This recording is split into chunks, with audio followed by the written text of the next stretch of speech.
Panggilan dari lereng Gunung Wilis. Matahari sore menembus sela-sela kabut tipis di lereng Gunung Wilis. Udara lembab bercampur aroma tanah basah dan daun kering, seolah membawa bisikan masa silam. Di sanalah Satria Wening, seorang peneliti muda dari Surabaya, melangkah perlahan menapaki jalan setapak menuju sebuah dusun terpencil bernama Sendang Arum. Ia datang bukan sekadar mencari data sejarah, melainkan mengikuti panggilan batin yang tak mampu ia jelaskan. Sejak kecil, Satria memiliki ketertarikan pada kisah-kisah spiritual Jawa. Nama Sabdo Palon selalu menghantui pikirannya. Sosok misterius yang disebut sebagai penasihat spiritual terakhir Majapahit, yang konon tak lenyap bersama keruntuhan kerajaan, melainkan, muksa, menghilang tanpa jasad. Dalam banyak naskah kuno, Sabdo Palon digambarkan sebagai penjaga spiritual tanah Jawa, yang suatu saat akan kembali ketika manusia lupa akan jati dirinya. Perjalanan Satria bermula dari penelitian akademis, namun berubah menjadi ziarah batin ketika ia bertemu Ki Darmayasa, seorang sesepuh dusun Sendang Arum yang dikenal masyarakat sebagai penjaga mata air suci di kaki gunung. Rumah Ki Darmayasa sederhana, berdinding anyaman bambu, namun di dalamnya tersimpan aura tua yang menenangkan. Saat Satria datang membawa perekam suara dan buku catatan, Ki Darmayasa hanya tersenyum. "Yang kau cari bukan di buku, nak," katanya pelan, menatap jauh ke arah puncak Wilis yang diselimuti kabut. Sabdo Palon tidak hidup di huruf dan catatan, tapi di kesadaran yang belum terbangun. Satria terdiam. Malam itu, ia menginap di rumah Ki Darmayasa. Suara serangga malam berpadu dengan gemericik air dari sendang. Dalam tidurnya, Satria bermimpi aneh. Ia melihat seorang pria tua berjubah putih, bermata tajam, berdiri di tepi jurang. Dari mulutnya keluar suara berat. "Kau telah dipanggil, nak."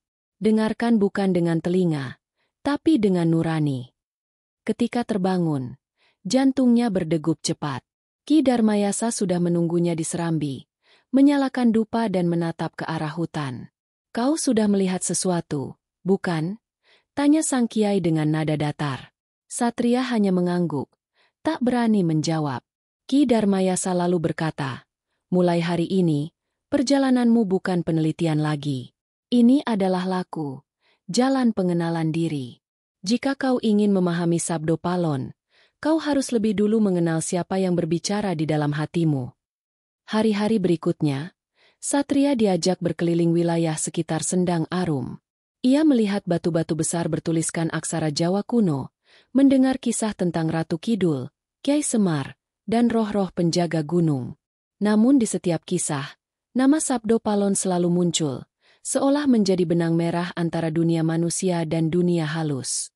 Di malam ketiga, Satria dan Ki Darmayasa melakukan tirakat di pinggir sendang. Di bawah sinar rembulan, air sendang memantulkan cahaya biru pucat. Saat hening menyelimuti, Ki Darmayasa berucap lirih, "Sabdo Palon bukan sekadar tokoh masa lalu.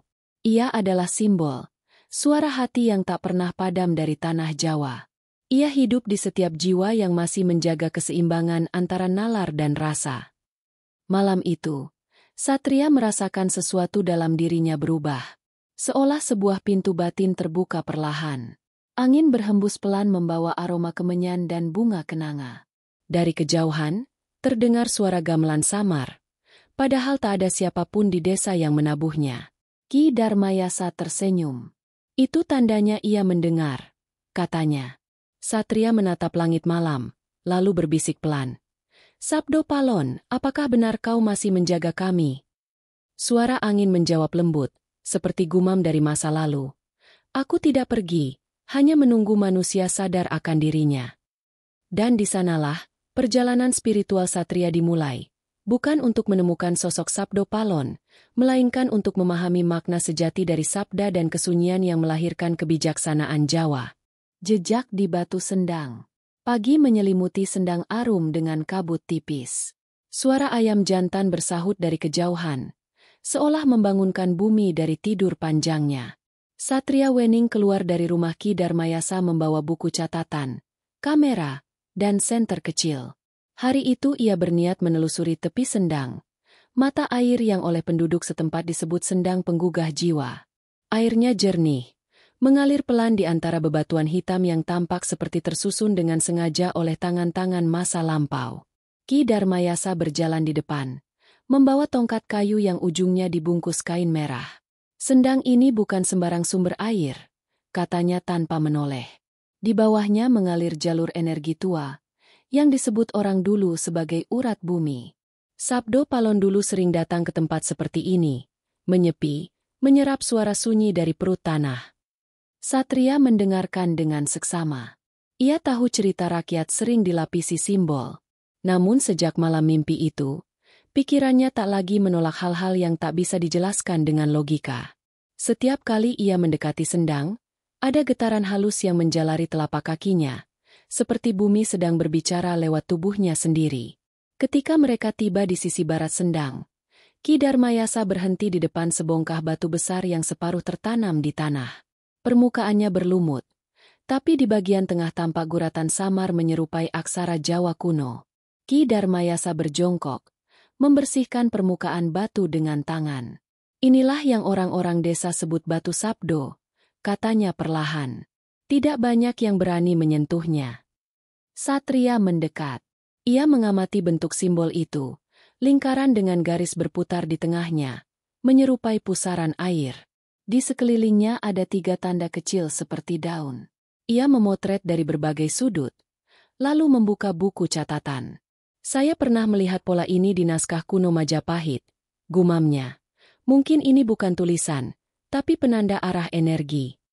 Ki Darmayasa mengangguk.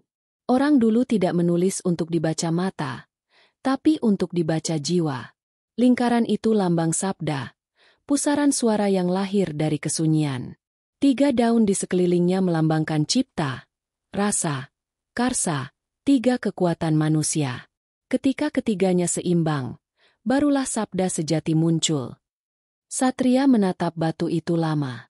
Entah mengapa, matanya terasa berat, dan dalam sekejap pandangannya gelap.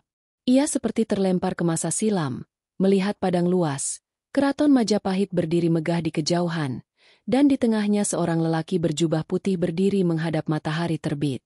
Suaranya bergema di udara. Sabdaku tidak akan hilang, hanya akan tertidur dalam tubuh mereka yang lupa pada jati diri. Ketika Satria tersadar, Ki Darmayasa sudah memercikan air sendang ke wajahnya. Kau melihat sesuatu, bukan? Tanya sang kiai dengan tenang. Ya, jawab Satria pelan. Aku melihat seseorang.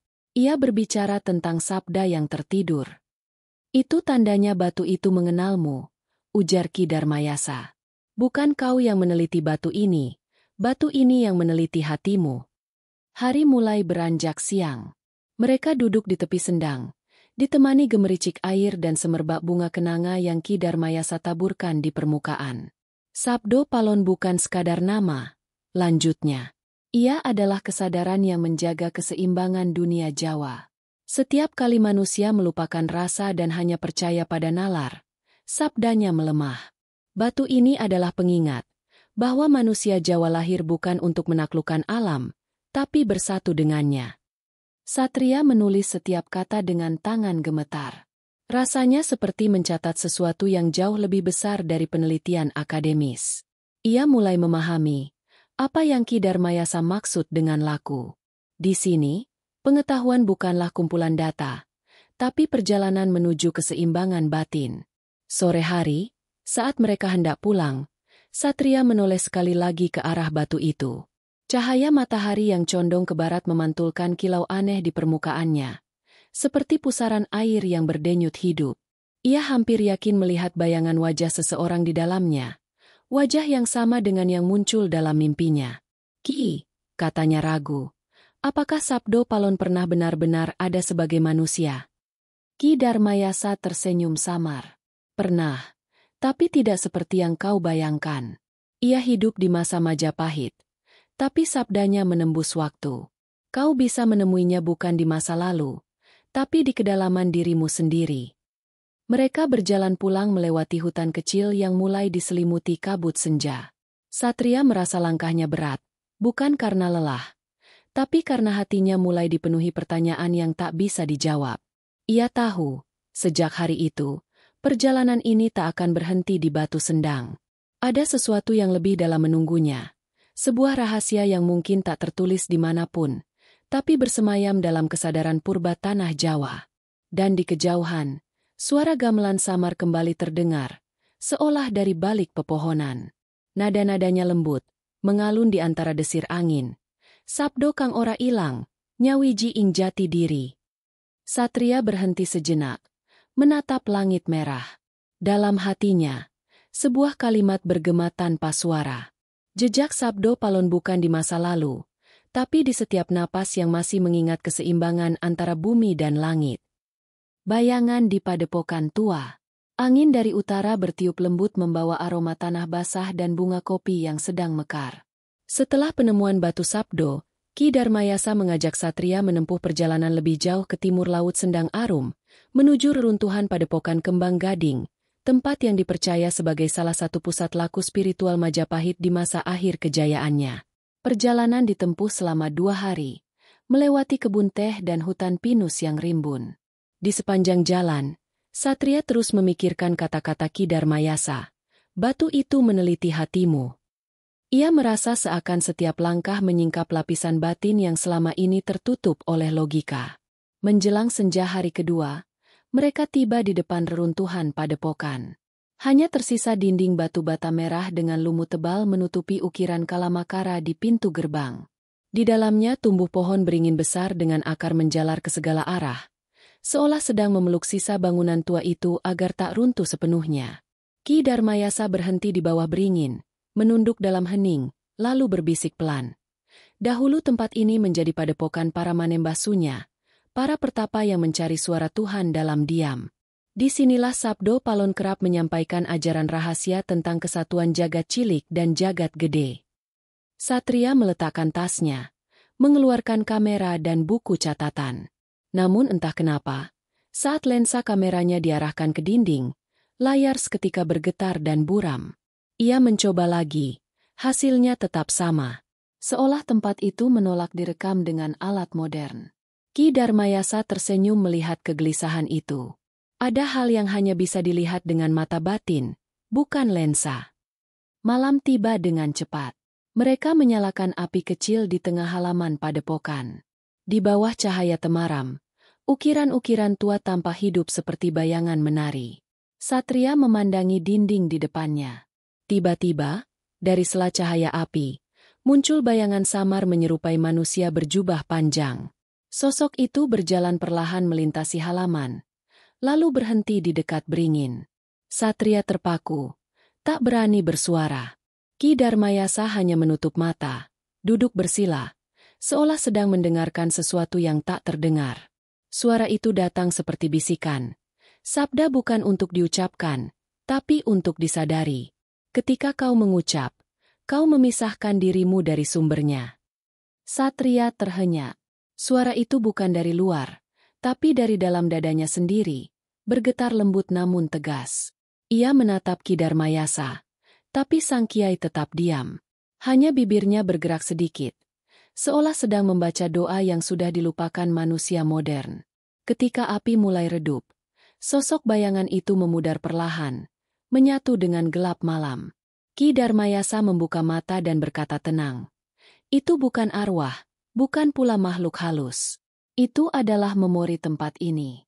Setiap batu menyimpan sabda, setiap ruang menyimpan gema.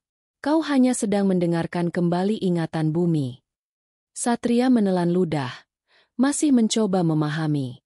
Tapi kenapa aku mendengar suaranya di dalam dada? Karena sabda itu tidak berasal dari luar, jawab Ki Darmayasa. Ia bangkit ketika kesunyianmu cukup dalam. Itulah cara Sabdo Palon berbicara pada manusia. Malam itu, mereka berdua bersemedi hingga lewat tengah malam. Satria berusaha menenangkan pikirannya, menutup mata dan mengikuti irama napas bumi. Dalam diamnya, ia kembali melihat kilasan masa lalu. Halaman padepokan ini penuh cahaya obor, suara gamelan halus, dan para pertapa duduk bersila menghadap timur. Di tengah mereka berdiri seorang lelaki berjubah putih. Wajahnya tenang tapi tegas.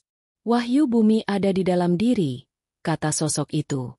Barang siapa mampu menatap tanpa mata, mendengar tanpa telinga, maka ia akan tahu bahwa langit dan bumi tidak pernah berpisah. Satria membuka mata dengan keringat dingin membasahi pelipisnya. Ia sadar bahwa yang ia alami bukan sekadar mimpi. Ketika ia memandang sekeliling, api unggun telah padam, namun cahaya lembut masih memancar dari dalam batang beringin. Ki Darmayasa berdiri di dekat akar pohon, menatapnya. "Sekarang kau tahu kenapa aku membawamu ke sini," ucapnya perlahan. Padepokan ini menyimpan ajaran tentang keseimbangan. Sabdo Palon pernah mengatakan, ketika dunia condong ke nalar, rasa akan tertindas. Ketika dunia larut dalam rasa, nalar akan kehilangan arah. Kau, Satria, berada di antara keduanya. Itu sebabnya kau dipanggil. Satria tak menjawab. Dalam hatinya berkecamuk rasa takjub dan takut. Ia mulai memahami bahwa perjalanan ini bukan untuk menemukan sosok legendaris, melainkan untuk menyingkap lapisan kesadaran yang tersembunyi di dalam diri manusia Jawa. Ketika fajar mulai menyingsing, mereka meninggalkan padepokan itu. Kabut turun perlahan menutupi reruntuhan, seolah menutup kembali rahasia yang semalam terbuka. Satria menoleh sekali lagi ke arah beringin besar itu. Cahaya matahari pertama jatuh di batangnya, dan untuk sesaat ia melihat simbol pusaran batu sendang terukir samar di kulit pohon itu, seakan menegaskan bahwa jalan yang sedang ia tempuh memang satu, menuju suara sunyi yang disebut Sabdo Palon. Langkah mereka meninggalkan padepokan, tapi gema bayangan malam itu terus mengikuti di benak Satria, gema yang berkata, yang sejati tidak tampak, yang tampak belum tentu sejati. Rahasia Gunung Wilis. Kabut pagi merayap pelan di kaki Gunung Wilis. Embun menggantung di ujung rumput, berkilau ketika sinar matahari pertama menembus celah pepohonan. Satria Wening berdiri di tepi hutan, menatap jalur menanjak yang akan mereka tempuh. Di belakangnya, Ki Darmayasa menyiapkan bekal sederhana, air dari sendang, sepotong roti jagung, dan dupa kecil. Hari itu, mereka akan naik menuju puncak Gunung Wilis, tempat yang oleh penduduk sekitar disebut Puncak Lembayung, dipercaya sebagai titik pertemuan antara dunia manusia dan dunia para leluhur. Menurut Ki Darmayasa, di sanalah Sabdo Palon terakhir kali melakukan tapang rame, menyatukan kesadarannya dengan alam semesta sebelum muksa. Satria menggenggam erat buku catatannya, meski ia tahu catatan tak akan mampu menampung semua yang akan ia alami. "Ki," katanya pelan, "mengapa aku harus naik ke puncak itu? Bukankah Sabdo Palon bisa kita pahami lewat ajarannya, tanpa harus menempuh jalan berbahaya?" Ki Darmayasa menatapnya lembut. Sabdo tidak bisa dipahami hanya dengan membaca. Ia harus dihayati. Gunung ini adalah guru yang lebih tua dari segala kitab. Dengarkan, dan ia akan berbicara. Mereka mulai mendaki. Langit cerah, tapi hawa semakin dingin. Jalur yang mereka lewati sepi, hanya sesekali terdengar suara burung dan gemericik air dari celah batu. Di tengah perjalanan, mereka melewati reruntuhan batu berlumut yang tampak seperti fondasi bangunan tua. Satria berhenti dan memandangi tumpukan batu itu. Ada bentuk ukiran yang mirip pusaran, seperti di batu Sabdo. Ki Darmayasa berucap pelan, "Itu sisa petilasan para manembasunya. Dulu, orang-orang datang ke sini untuk menenangkan pikiran. Setiap pusaran adalah simbol perjalanan jiwa, dari luar menuju pusat, dari ramai menuju sunyi." Satria menelusuri batu itu dengan jari. Ia merasakan sensasi hangat menjalar ke telapak tangannya, seperti batu itu masih menyimpan kehidupan. Di saat itu, angin berembus kencang, dan dari kejauhan terdengar suara gamelan samar. Ki Darmayasa hanya menutup mata, berdiri tegak sambil menunduk hormat. "Gunung ini sedang membuka telinganya," katanya. Menjelang sore, mereka tiba di sebuah padang rumput kecil di bawah puncak. Kabut mulai turun, menebal perlahan. Satria mendirikan tenda sementara, sementara Ki Darmayasa duduk bersila di tepi jurang, menghadap arah timur.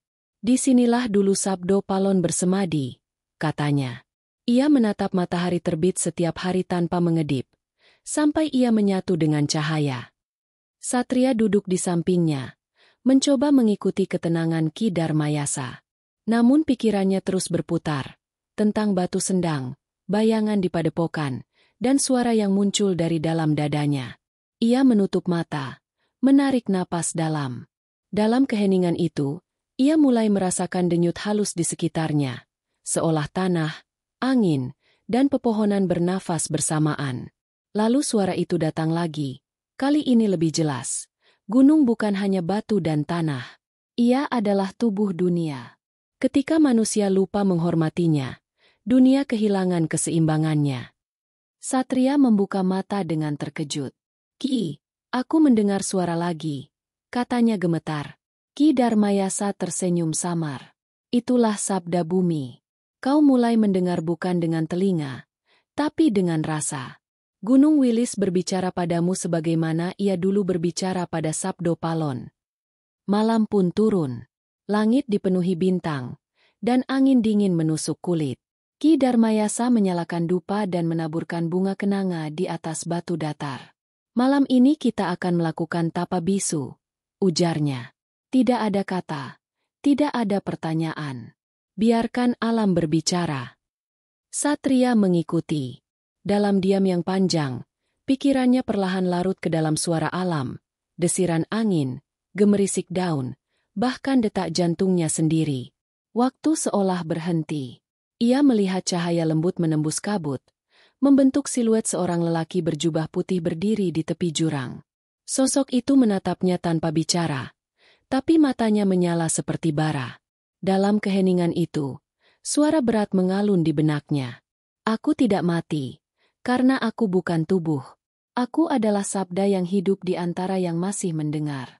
Jagalah keseimbangan, karena dunia sudah mulai miring." Cahaya itu lenyap perlahan. Satria membuka mata. Air mata menetes tanpa ia sadari. Ki Darmayasa memandangnya dengan wajah teduh. "Kau telah mendengar sabda yang sama dengan yang dulu kudengar 30 tahun lalu," katanya lirih. "Tapi jangan salah paham, nak.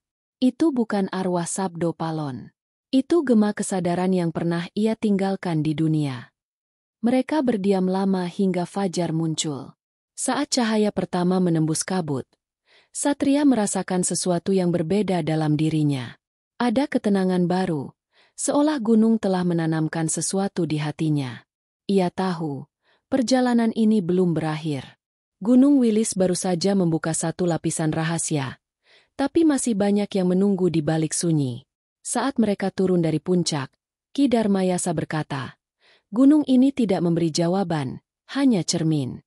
Jika kau melihat ke dalam dan menemukan cahaya, maka itulah Sabdo Palon yang sejati, bukan manusia, melainkan kesadaran yang tak pernah padam."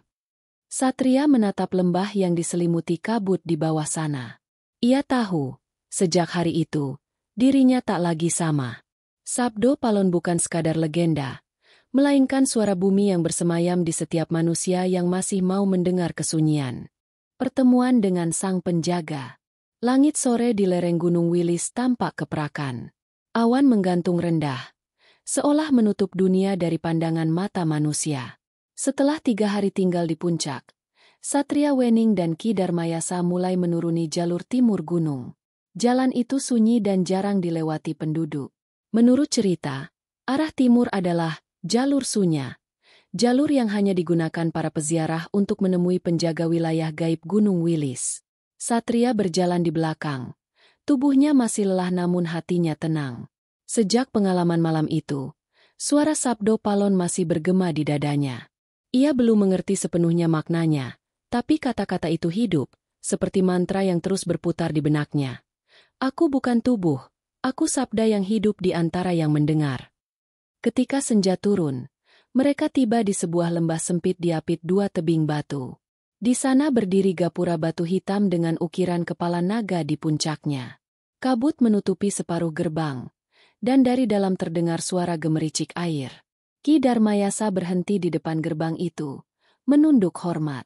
Inilah gerbang menuju pasren sang penjaga. "Hanya yang diizinkan boleh melangkah masuk," katanya. Satria menatapnya heran. "Sang penjaga?" "Ya," jawab Ki Darmayasa pelan. "Ia bukan manusia, bukan pula roh seperti yang dikenal orang. Ia adalah kesadaran alam yang menjaga keseimbangan Gunung Wilis." Banyak yang menyebutnya murid terakhir Sabdo Palon, meski tak pernah ada yang tahu wujudnya. Mereka melangkah masuk perlahan. Jalan di balik gerbang menurun ke lembah kecil dengan kolam jernih di tengahnya. Airnya tenang, tapi di permukaannya memantul cahaya aneh seperti beribu bintang kecil. Di sekeliling kolam, berdiri batu-batu tinggi menyerupai menhir. Udara di sana dingin, tapi menenangkan, seperti ruang tanpa waktu. Ki Darmayasa duduk bersila di tepi kolam, membakar dupa, lalu berkata lirih, "Tempat ini tidak perlu diterangi lampu. Ia sudah punya cahayanya sendiri." Satria ikut duduk, menatap ke dalam air. Dalam pantulan permukaan kolam, ia melihat wajahnya berubah-ubah, kadang muda, kadang tua, kadang bukan dirinya sama sekali. Tiba-tiba, dari balik kabut, muncul cahaya biru berbentuk manusia. Perlahan cahaya itu mengambil rupa seorang lelaki tua berjubah abu-abu, berwajah teduh, namun matanya tajam seperti menembus batin. Satria terkejut, tapi Ki Darmayasa menunduk hormat. "Paduka penjaga," katanya pelan. "Kami datang untuk menimba sabda." Sosok itu tidak menjawab, hanya menatap ke arah Satria. Suaranya terdengar langsung di dalam pikiran, berat namun menenangkan. "Anak muda, mengapa kau mencari Sabdo Palon di luar dirimu?" Satria tergagap. Aku ingin memahami maknanya, memahami apa yang disimpannya tentang keseimbangan dunia." Sosok itu tersenyum samar. "Sabdo Palon bukan nama seseorang. Ia adalah jalan. Ia berbicara lewat alam, lewat hati yang sunyi, dan lewat penderitaan manusia. Kau mencarinya karena dunia sedang kehilangan keseimbangan itu." Satria menunduk, merasa seolah dadanya dibuka. Sosok itu melanjutkan, "Sebelum kau memahami sabda, kau harus mengenal 3 lapisan penjaga dalam dirimu, tubuh yang menjaga dunia, rasa yang menjaga keseimbangan, dan nurani yang menjaga cahaya. Jika salah satunya rusak, sabda akan terputus." Tiba-tiba cahaya di sekitar kolam bergetar. Satria merasakan tekanan berat di dadanya.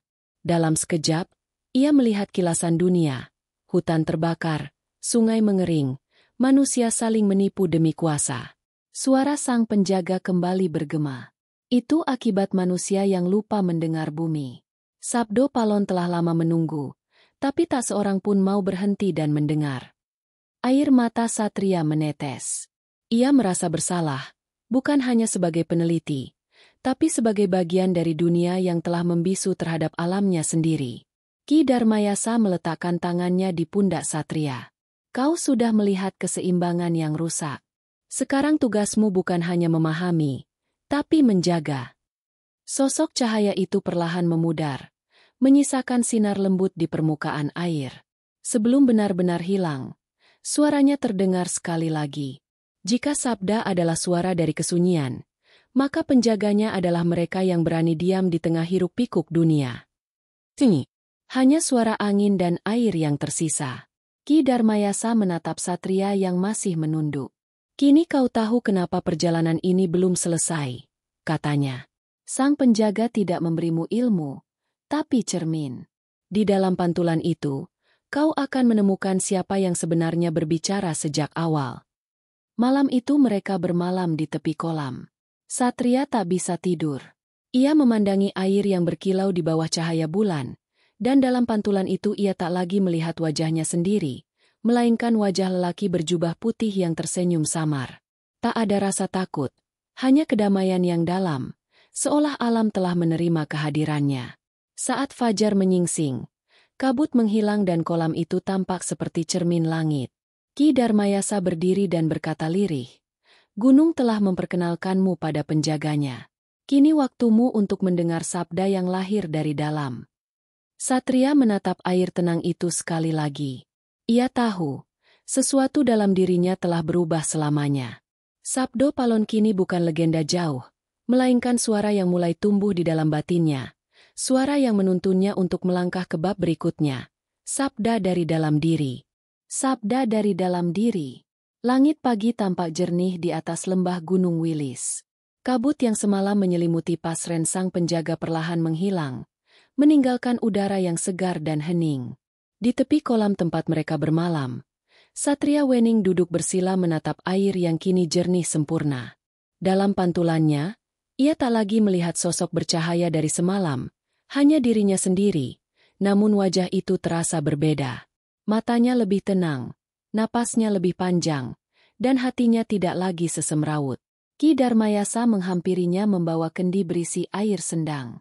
Air ini adalah simbol penyatu antara jagat luar dan jagat dalam, katanya pelan. Minumlah, agar sabda yang semalam kau dengar tidak lenyap menjadi bayangan. Satria meneguk air itu. Rasanya dingin dan segar, tapi di tenggorokannya terasa ada aliran hangat yang menjalar perlahan menuju dada. Ia memejamkan mata, dan dalam sekejap pikirannya diselimuti cahaya keemasan. Ia mendengar suara lembut, seperti bisikan angin. Dengarlah, bukan dengan telinga, tapi dengan jiwa. Tiba-tiba bayangan demi bayangan melintas di benaknya. Wajah orang-orang desa yang ia temui, suara gamelan dari kejauhan, pohon beringin di padepokan, batu dengan pusaran disendang, hingga cahaya sosok berjubah putih di puncak gunung. Semuanya berputar membentuk satu lingkaran, lalu berhenti tepat di dadanya sendiri. Saat itu ia mengerti, perjalanan ini bukan tentang menemukan sabdo palon di luar dirinya, tapi tentang menyadari bahwa sabda itu hidup di dalam setiap manusia yang mau mendengarkan nurani. Ki Darmayasa duduk di sampingnya. Kau kini sudah mendengar dengan rasa, ujarnya tenang. Tapi hati-hati, nak. Banyak orang berhenti di sini dan mengira telah selesai. Padahal memahami sabda bukan hanya tentang mendengar, tapi juga tentang menjalankan. Satria menatapnya. Bagaimana aku tahu apa yang harus kulakukan? Ki Darmayasa tersenyum samar. Dengarkan dirimu ketika dunia mulai bising. Disitulah sabda berbicara paling jernih. Mereka meninggalkan lembah itu saat matahari mulai naik. Jalan menurun menuju desa tampak terang. Tapi setiap langkah Satria terasa berbeda. Ia melihat daun yang gugur, burung yang terbang, bahkan batu di tepi jalan dengan pandangan baru. Semua tampak hidup, saling menyapa dalam bahasa yang tidak memakai kata. Di tengah perjalanan, mereka melewati sebuah ladang kecil. Seorang petani tua sedang menanam padi dengan gerakan lambat dan penuh kesabaran. Ki Darmayasa berhenti dan berbisik. Lihat, itu contoh sabda dari dalam diri. Ia tidak berbicara, tapi setiap gerakannya adalah doa. Satria memperhatikan. Petani itu menunduk, mengambil segenggam bibit, menancapkannya ke tanah dengan hati-hati. Setiap kali tangannya menyentuh lumpur, air memercik, dan matahari yang memantul di atasnya tampak seperti cahaya kehidupan. Saat itu Satria merasa, sabda bukan lagi sesuatu yang jauh dan misterius. Ia hadir dalam kesederhanaan, dalam harmoni antara manusia dan alam. Malam hari, mereka tiba kembali di rumah Ki Darmayasa di Sendang Arum. Rumah itu tampak berbeda, meski tidak berubah bentuk. Suasananya lebih hangat, seolah menyambut pulangnya seseorang yang telah lama pergi. Di serambi, Ki Darmayasa menyalakan dupa dan berkata, "Sekarang waktunya kau berbicara pada dirimu sendiri. Tanyakan siapa yang sesungguhnya berjalan selama ini, kau, atau sabda yang menuntunmu." Satria diam lama. Di dalam dirinya, muncul dialog yang tidak bersuara. Ia melihat masa lalunya, ambisi menjadi peneliti terkenal, keinginan membuktikan hal-hal spiritual secara ilmiah, dan semua kebanggaan yang dulu ia anggap penting. Kini semua terasa kecil, rapuh, dan jauh dari makna. Ia tersenyum getir. "Aku berjalan mencari sabdo palon," katanya lirih. "Tapi yang kutemukan adalah diriku sendiri." Ki Darmayasa menatapnya dalam. "Dan itulah makna sabda sejati," ujarnya. "Ia tidak datang dari luar, tidak bisa diwariskan, tidak bisa diajarkan. Ia tumbuh dari kesadaran bahwa manusia dan alam adalah satu tubuh, satu napas." Malam itu Satria bermimpi lagi. Ia berada di tengah padang luas di bawah langit merah lembayung. Di kejauhan tampak sosok berjubah putih berdiri, wajahnya samar. Sosok itu mengangkat tangan dan berkata dengan suara bergema, "Kau telah mendengar sabdaku, kini waktunya kau menjaganya. Sebab ketika sabda hilang dari manusia, dunia akan kehilangan jiwanya." Ketika ia terbangun, udara pagi terasa lebih ringan. Di luar, ayam berkokok, air sendang beriak lembut, dan matahari menyinari pepohonan di sekitar desa. Satria berdiri di ambang pintu, memejamkan mata, dan tersenyum. Ia tahu perjalanan belum berakhir. Setelah sabda lahir di dalam dirinya, kini ia harus belajar menjaganya agar tetap hidup, di tengah dunia yang kian bising dan melupakan keheningan. Ki Darmayasa muncul di belakangnya, membawa secangkir teh hangat. "Kau siap untuk bab berikutnya?" tanyanya. Satria menatapnya dengan tatapan tenang. "Ya, Ki. Aku siap belajar menjaga dunia sebagaimana Sabdo Palon dulu menjaga kesadarannya." Ki Darmayasa mengangguk. "Kalau begitu, bersiaplah. Malam nanti kita akan menempuh jalan antara dua dunia, tempat di mana sabda diuji, dan hati dipertemukan dengan bayangannya sendiri." Dan di sanalah perjalanan Satria berlanjut. Ia belum tahu apa yang menantinya, tapi untuk pertama kalinya ia melangkah bukan dengan rasa ingin tahu, melainkan dengan ketenangan. Di hatinya bergema satu suara lembut. Sabda sejati tidak berbicara. Ia hidup dalam setiap perbuatan. Antara dunia. Malam menuruni sendang arum dengan pelan, membawa kabut yang lembut dan suara jangkrik yang berpadu dengan desir angin dari pegunungan. Di serambi rumah, Ki Darmayasa duduk bersila sambil menatap bara dupa yang menyala redup. Satria Wening duduk di seberangnya. Diam, menunggu. Sejak pagi ia merasa ada sesuatu yang berbeda pada Ki Darmayasa. Sorot matanya lebih dalam, seperti menyimpan sesuatu yang hendak disampaikan, namun belum saatnya diucapkan. "Wening," ujar Ki Darmayasa akhirnya. "Malam ini kita akan menempuh jalan yang jarang dilewati manusia. Jalan antara dua dunia. Dunia yang bisa disentuh dan dunia yang hanya bisa didengar oleh hati. Di sanalah sabda diuji. Di sanalah manusia bertemu dengan bayangannya sendiri." Satria menunduk hormat. "Aku siap, Ki. Apa yang harus kulakukan?" Ki Darmayasa menatapnya lama sebelum menjawab. "Pertama, kau harus meninggalkan dirimu. Nama, keinginan, bahkan rasa takutmu. Sebab siapapun yang membawa beban dunia ke jalan antara dunia, akan tersesat dan tak kembali." Tanpa banyak kata, mereka berjalan menuju hutan di belakang desa. Malam semakin pekat, dan hanya cahaya lentera kecil yang menuntun langkah. Di sepanjang jalan, angin berhembus membawa bau tanah basah dan aroma bunga liar yang samar. Semakin jauh mereka melangkah, suasana menjadi sunyi, seperti dunia berhenti bernafas. Akhirnya mereka tiba di tepi jurang sempit yang diapit dua batu besar. Di antara batu itu mengalir sungai kecil yang tampak berkilau di bawah cahaya bulan. "Inilah gerbangnya," kata Ki Darmayasa. "Sungai ini disebut Sungai Pamengku Waktu. Ia memisahkan dunia nyata dan dunia halus."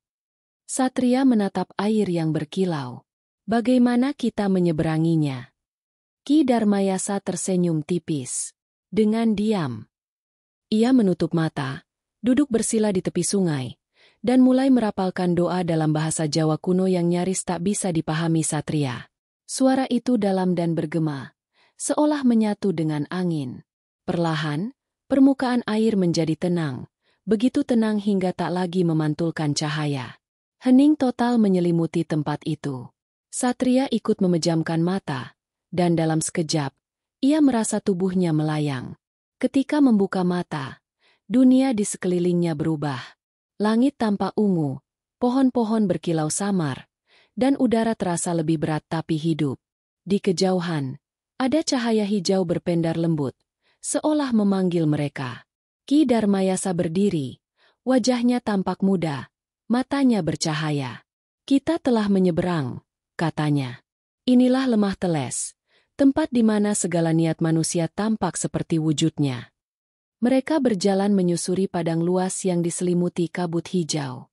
Di antara kabut itu, muncul bayangan-bayangan yang bergerak, sosok-sosok tanpa wajah, melayang tanpa arah. Beberapa berbisik, beberapa hanya menatap dengan mata kosong. Satria merasa dingin menjalar di punggungnya. "Mereka siapa, Ki?" "Mereka adalah niat-niat manusia yang terlepas dari tubuhnya," jawab Ki Darmayasa pelan. "Ada yang baik, Ada yang buruk. Mereka hidup di sini karena dunia manusia sudah tak sanggup menampung niat tanpa tindakan. Tiba-tiba, salah satu sosok mendekat. Wujudnya seperti kabut hitam pekat dengan mata merah menyala. Ia berputar mengitari Satria, berbisik. Kau ingin tahu kebenaran, tapi kau takut kehilangannya. Kau ingin memahami sabda, tapi kau masih ingin diakui. Satria mundur setapak, tapi Ki Darmayasa menahannya. Jangan lari. Itulah bayanganmu sendiri. Satria memejamkan mata, mengatur napas. Ia melihat semua keinginan yang ia sembunyikan. Ambisi, kesombongan, keraguan. Semua muncul dalam bentuk suara dan wajah. Perlahan, ia mengucapkan, "Aku menerima diriku, dengan segala kekurangannya." Begitu kata itu terucap, sosok kabut itu pecah menjadi serpihan cahaya dan lenyap. Angin berhenti, dan kabut hijau di sekeliling mereka menipis. Dari kejauhan terdengar suara gamelan lirih, seolah dari dunia yang lain. Ki Darmayasa tersenyum. Kau telah melewati penjaga pertama. Hanya yang berani menghadapi dirinya sendiri yang bisa mendengar sabda sejati. Mereka terus berjalan sampai tiba di sebuah bukit kecil. Di puncaknya berdiri pohon beringin raksasa dengan akar yang menjulur ke tanah seperti tangan-tangan tua. Di bawah pohon itu mengalir mata air bening yang memantulkan cahaya biru.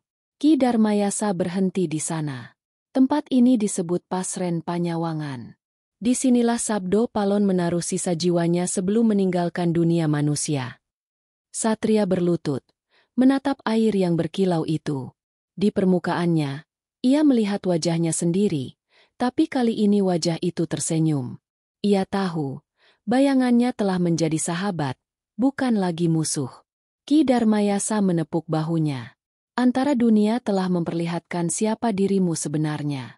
Kini saatnya kembali, membawa sabda itu ke dunia nyata. Mereka menutup mata. Dalam sekejap, angin bertiup kencang, dan dunia berguncang seperti dilipat. Ketika membuka mata, mereka kembali berada di tepi sungai yang sama. Lentera kecil masih menyala, tapi langit sudah menjelang subuh. Satria menarik napas panjang, merasa dadanya penuh cahaya yang hangat. Ki Darmayasa tersenyum. Kau telah melewati jalan antara dunia. Kini kau bukan hanya pendengar sabda, tapi penjaganya. Satria menatap ke arah timur, di mana cahaya matahari pertama menembus kabut. Dalam hatinya, sabda itu bergema lembut. Yang menjaga dunia bukan kekuatan, tapi kesadaran. Yang menyelamatkan manusia bukan doa panjang, tapi hati yang tak lupa mendengar. Dan di sanalah, perjalanan menuju kebijaksanaan sejati dimulai. Bukan di puncak gunung, bukan di dunia gaib, tapi di dalam hati manusia yang telah mengenal dirinya sendiri. Bayangan terakhir. Fajar baru menyentuh lembah Sendang Arum ketika Satria Wening membuka matanya. Ia terbaring di serambi rumah Ki Darmayasa. Tubuhnya terasa ringan, namun pikirannya masih dibalut sisa-sisa bayangan dari perjalanan semalam. Di kejauhan, kabut mulai terurai, memperlihatkan perbukitan yang hijau. Burung-burung berkicau, dan dunia seperti kembali bernapas. Namun dalam hati Satria, ada rasa ganjil yang belum reda. Ia bangkit dan berjalan ke tepi sendang. Airnya berkilau ditimpa cahaya pagi, tenang seperti kaca. Tapi ketika ia menatap lebih dalam, bayangan yang muncul bukan hanya dirinya. Di sana ada sosok lain, samar dan bergerak pelan, seolah menatap balik dari kedalaman air. Wajah itu bukan asing. Mata tajam, rahang tegas, dan sorot penuh rasa ingin tahu. Namun di baliknya, ada sesuatu yang gelap, seakan menggoda untuk diakui. Ki Darmayasa datang dari belakang, menatap air sendang yang sama. Kau melihatnya juga. Katanya tenang. Itulah bayangan terakhir. Ia tak datang dari dunia halus, melainkan dari dalam dirimu yang terdalam. Satria menoleh. Apa maksudmu, Ki? Bayangan terakhir adalah sisa ego yang paling halus, jawabnya. Ia tidak ingin berkuasa, tidak ingin dikenal, tapi ingin dipercaya bahwa dialah kebenaran itu sendiri. Banyak orang bijak jatuh di tahap ini, karena mereka mengira sabda telah menyatu dengan diri mereka, padahal sabda tidak pernah menjadi milik siapapun. Kata-kata itu menembus dada Satria.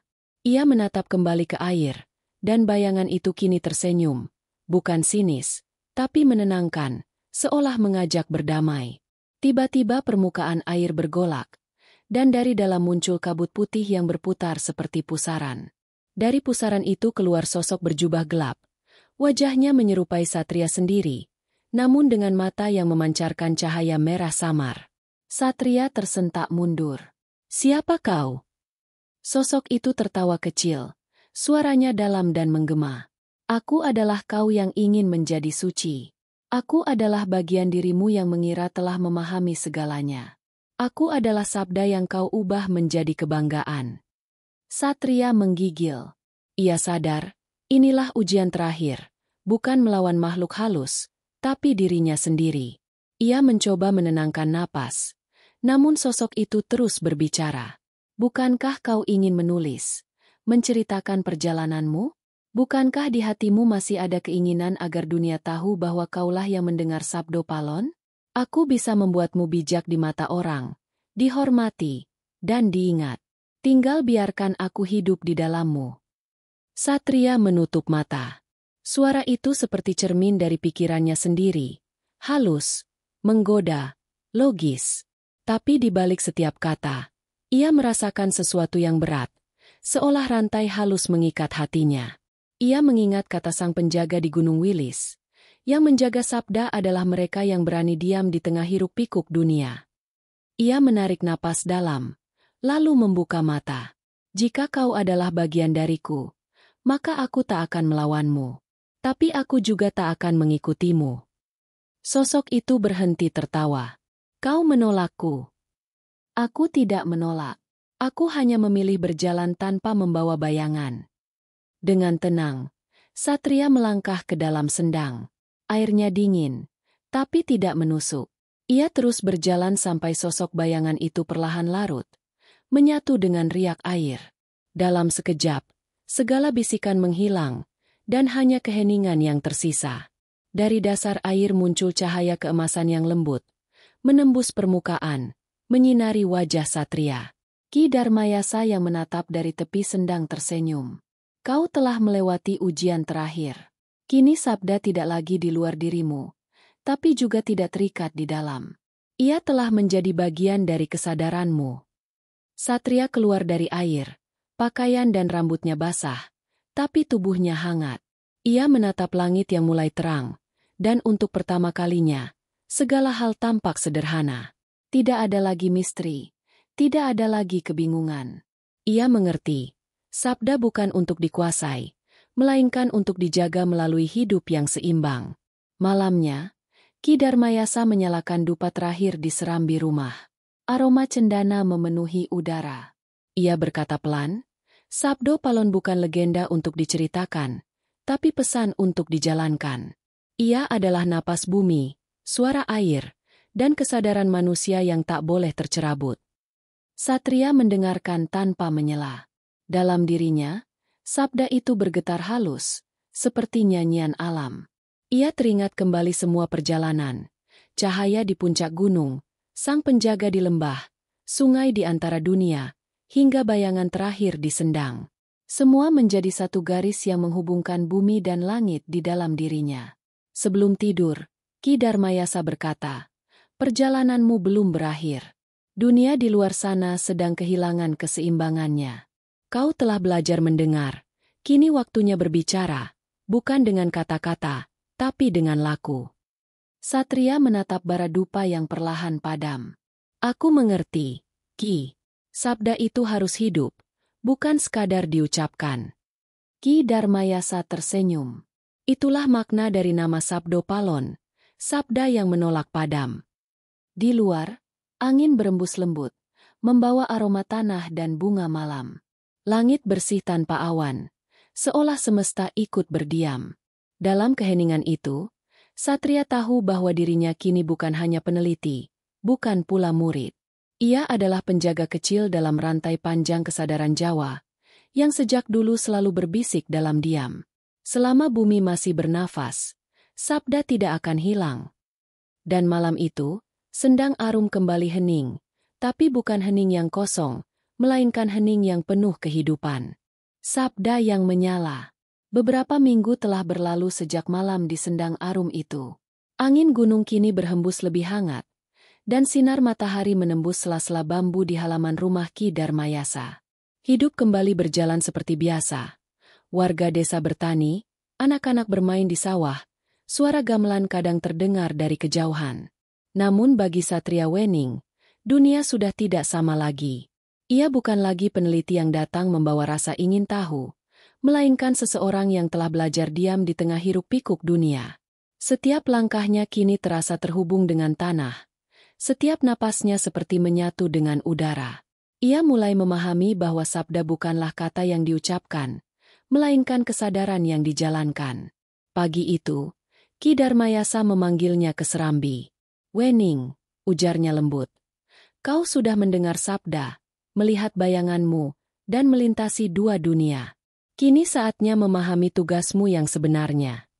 Satria menunduk hormat. "Apakah aku masih harus melanjutkan perjalanan, Ki?" Ki Darmayasa tersenyum samar. "Perjalananmu tidak lagi di jalan setapak, melainkan di jalan kehidupan. Kau harus membawa sabda itu ke dunia manusia, ke tempat di mana suara kebohongan lebih keras daripada suara hati." Satria terdiam. Ia tahu, itulah jalan yang paling sulit, bukan melawan bayangan atau roh, tapi menghadapi manusia yang telah kehilangan keheningan. Beberapa hari kemudian, ia berpamitan meninggalkan Sendang Arum. Warga desa mengantarnya dengan doa dan senyum. Ki Darmayasa hanya berkata, "Ingat, jagalah sabda bukan dengan bicara, tapi dengan laku." Satria mengangguk, lalu melangkah menuruni jalan tanah menuju kota. Di pundaknya hanya ada tas kecil berisi catatan dan segenggam tanah dari tepi Sendang, simbol pengingat dari tempat sabda itu pertama kali menyapanya. Perjalanan ke kota adalah ujian baru. Jalan-jalan ramai, suara kendaraan menelan keheningan, dan wajah-wajah manusia tampak sibuk mengejar sesuatu yang tak jelas. Di tengah keramaian itu, Satria merasa dunia telah kehilangan iramanya. Orang-orang berbicara tanpa mendengar, bergerak tanpa arah, seperti wayang yang kehilangan dalangnya. Ia berhenti di taman kota, duduk di bawah pohon beringin besar. Di sana ia membuka catatannya, menulis perlahan. Sabdo Palon bukan sekadar tokoh masa lalu. Ia adalah kesadaran yang menolak punah. Ia hadir di setiap hati yang masih mendengar bisikan alam dan kebenaran batin. Ia tidak berbicara lewat kitab atau guru, tapi lewat kehidupan yang sederhana. Setiap kalimat terasa seperti doa. Orang-orang yang lewat menatap heran. Namun ada seorang pemuda yang berhenti membaca tulisannya. "Mas, tulisanmu aneh tapi menenangkan," katanya. "Apa ini ajaran baru?" Satria tersenyum. "Bukan ajaran. Ini hanya pengingat bahwa manusia pernah punya keheningan." Pemuda itu mengangguk perlahan, lalu duduk di sampingnya tanpa banyak bicara. Mereka berdua hanya diam, membiarkan angin sore mengalun di antara pepohonan. Malamnya, Satria berjalan menyusuri sungai di pinggir kota. Di sana, lampu-lampu memantul di air, seperti bintang yang jatuh ke bumi. Ia teringat Sabdo Palon, bukan sosok gaib, tapi simbol kesadaran yang abadi. Dalam hati, ia berbicara tanpa suara. Sabdo bukan untuk disembah, tapi untuk dijaga. Saat ia menatap air, bayangan wajahnya muncul lagi, kali ini tenang, utuh, dan damai. Ia tersenyum pada dirinya sendiri. Di langit, bintang bersinar lebih terang dari biasanya, dan angin membawa aroma tanah basah dari kejauhan. Ia tahu, alam sedang menjawab diamnya. Beberapa bulan kemudian, tulisan-tulisannya mulai dibaca banyak orang. Bukan karena ia mempromosikan, tapi karena kata-katanya menyentuh sesuatu yang telah lama hilang dari hati manusia, kesunyian yang hidup. Banyak yang datang menemuinya, bertanya tentang Sabdo Palon, meminta ajaran, meminta petunjuk. Tapi Satria selalu menjawab hal yang sama. "Tidak ada yang bisa kuajarkan. Semua sabda sudah ada di dalam dirimu. Kau hanya perlu diam sejenak dan mendengarnya." Waktu berlalu. Ki Darmayasa meninggal dengan tenang di Sendang Arum, meninggalkan pesan singkat dalam surat terakhirnya. Sabdo Palon bukan milik masa lalu, melainkan napas yang terus berpindah dari jiwa ke jiwa. Jika suatu hari dunia kehilangan keseimbangannya lagi, sabda itu akan menyala melalui mereka yang berani mendengar. Satria membaca surat itu di tepi sendang yang kini sunyi. Airnya tetap jernih, seolah menampung rahasia dunia. Ia menunduk, meneteskan tanah dari genggamannya ke air. Aku akan menjaga sabda itu, Ki. Selama aku bernapas, sabda tidak akan padam. Angin bertiup lembut, membuat riak kecil di permukaan sendang. Dalam riak itu, Satria melihat pantulan cahaya, seperti wajah Sabdo Palon yang tersenyum, lalu menghilang bersama angin. Malam turun perlahan. Di atas langit Jawa Timur, bintang-bintang berkumpul membentuk garis yang menyerupai huruf Jawa kuno. Cahaya mereka lembut, tapi kuat, seperti api yang tak akan pernah padam. Dan di antara desir angin, seolah terdengar suara tua yang penuh wibawa. Selama manusia masih menjaga hati, sabda akan terus menyala. Satria memejamkan mata, membiarkan sabda itu hidup di dalam dirinya. Kini ia tahu, Sabdo Palon bukan legenda, bukan roh, bukan sekadar simbol. Ia adalah kesadaran yang mengikat manusia, bumi, dan langit dalam satu napas kehidupan. Dan di sanalah kisahnya berakhir. Bukan dengan perpisahan, melainkan dengan kelahiran baru, kelahiran sabda di hati manusia yang masih berani mendengar keheningan. Batang padi akhir dari kisah, Sabdo Palon, simbol dan dunia spiritual Jawa Timur. Sebuah perjalanan dari pengetahuan menuju kesadaran, dari suara menuju diam, dari manusia menuju semesta.